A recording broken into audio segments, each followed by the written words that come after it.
Bugün yazın ilk günüdür. Təbiətin ecazkar mənzərəsi var. Güneşli, biraz bulutlu, dumanlı hava. Akşam şeh düşüb. Çiçəklər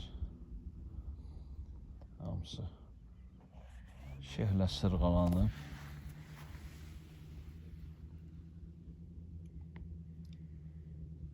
Baharın müjdəçisi olan bu çiçəklər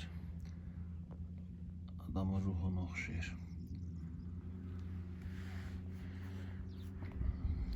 Rəhmətli Məhəmməd Aslan deyərdi ki, işğal dövründə, keçmişdə qalsın o günlər, deyərdi Kəlbəzərin qoxusunu yardımdan və qusardan alıram. Bu duman mənə Murovdağ silsiləsindən qalxan o dumanı xatırladır. Gözəl bir mənzərədir. Azərbaycanımızın hər köşəsi gözəldir. Həmçinin də bizim ellər. Bu dağlar qoynundan gələn sakinlərimizdir. İnşallah dövlətimiz yardımı və Lerik arasındakı bu 4-5 kilometrlik torpaq yolu da asfaltlayar. Daha rahat gedib gəlmək imkanı qazanar bu sakinlər. Həm də orada görünən Qız Qalası, Qız Qalasının döşündə Xanacı kəndinin üstündə Yardımlının 2 kəndi var. Xanacı kəndi Lerikin kəndidir. Yardımlının da Işıq Hüseynli və Alar kəndidir. Çox təəssüf ki, onun adını son vaxtlar dəyişib Allar eləyiblər. Ümid edirik ki, toponomiya ilə məşğul olan səlahiyyət sahibləri, həmçinin parlamentimiz bu məsələyə də bir əncam qılar. Sakinlərin də çox böyük arzusudur. Bax, o kəndin sakinləri Yardımlıya, yaxud da Masallıya, digər ərazilərə, bizim paytaxtımıza getmək üçün Yardımlı yoluna gəlib çıxmaqdan ötürü çox əziyyətlər çəkirlər. Çünki hələ o yollar tam abadlaşmayıb, müəyyən bir səliqə sahman yaradılsa da.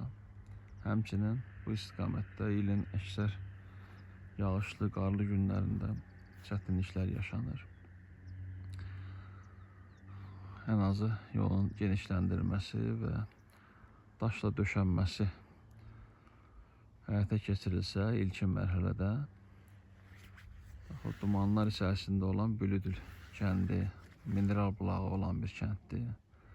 Üzbəridə köçüb getməkdə olan xalq sənətkarı, el sənətkarı Xan Hüseyn Hüseynovun məlahətli səsi olan gözəl sənətkarımızın kəndi, Gendov kəndi, Üzbəridə Biləvər, Osidərə, Zöynə, Züç, bu kəndlər də rahat gedib gəlmək imkanı qazanırlar. O özdə Şivlə var. Son vaxtlar aldığım məlumata görə bu kəndlərin əhalisi toparlanıb, özləri nəsə bir təşəbbüs göstərmək istəyirlər, amma yol çəkilişi son vaxtlar xüsusilə bahalı çəkiliş hesab olunub. Həm də ki, hər daşa, çınqıla, çaydan daşınan quma belə icazələr lazımdır. Bu da əlavə çətinliklər yaradır. Mən hesab edirəm ki, bu məsələlərdə dövlət qatkısı olarsa, bu gözəl, füsunkar mənzərələri sahiblik edən insanlarımız daha rahat bir gün güzaran görərlər. Və bax, belə bir gözəl məkanda yaşayan insanlarımızın da üzü paytaxta doğru, üzü mərkəzlərə doğru axını azalar. Belə gözəl məkandan köçüb getməyə insanları ancaq və ancaq müəyyən şəraitsizlik, xüsusilə işsizlik vadar eləyir. Çox təəssüf ki, bu köçün qarşısı alınmır. Vaxtilə rəhmətli atamın da işlədiyi, bu qarşıda gördüyünüz Hamarkənd orta məktəbində yüzlərlə şagird olduğu halda indi minimuma indi bu şagirdlərin sayı. Həmçinin digər kəndlərdə və təəssüf doğurur bu da. Bu da paytaxtdakı tıxacdan danışılır və paytaxtın köçürülməsindən bəhs olunur. Amma məsələnin kökü buradadır. Eldə, obada, kəndlərdə, o kəndlərdə insanları öz evinə bağlayan maraqlar təmin olunarsa, müəyyən addımlar atılarsa, paytaxtın nə köçürülməsinə ehtiyac yaranar indiki halda. O da ki, çox belə fantastik bir görünən layihədir. Eyni zamanda tıxac dəhşətləri də hər gün insanları stresə salmaz. Turizm üçün unikal bir bölgələrdən biridir. Eyni zamanda hələ Sovetlər dövründə mən uşaq idim, deyirdilər ki, yüksəkliyə görə təhsil işçilərinə, digərlərinə əlavə əmək haqqı verilir, yaxud da uşaq pulu verilirdi. Uşaqların sayının çox olması həm də həyət bazada qoyun qucunun, toyuğun, hinduşkanın, əkin biçinin çox olması deməkdir, məhsul bolluğu deməkdir. Hər ailə özünün gəliri hesabına özünü dolandırırdı. Hətta o zaman satmaq nadir hallarda olurdu ki, insanlar özünün məhsulunu satışa çıxarırdılar. Daha çox pay-püş edənlər olurdu. Yəni, ona görə də bazarlar əl yandırmırdı, qiymətlər indiki qədər kəllə çarxa çıxmırdı. Yəni,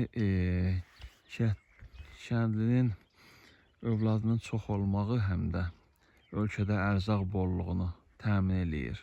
Hər həyətdən 5, 10, 15, 20 o qoyun üzü örüşə doğru gedəndə, əlbəttə ki, onun il ərzində 1-2 dəfə bala verməsinin özü eyni zamanda mal-qaranın əlavə məhsul bolluğu idi, süd qatıq bolluğu idi, toyuq düzəninin çox olması yumurta bolluğu idi. Yəni, bütün bunların kökünü, açarını kənddə axtarmaq lazımdır və bu dumanlar qoynunda olan Yardımda, Bilnədə, Gürzümüldə, Hamarkətdə, Avasavatda, üzü o tərəfdə, Alarda, Aların kartofu Gədəbəy kartofu ilə müqayisə olunurdu.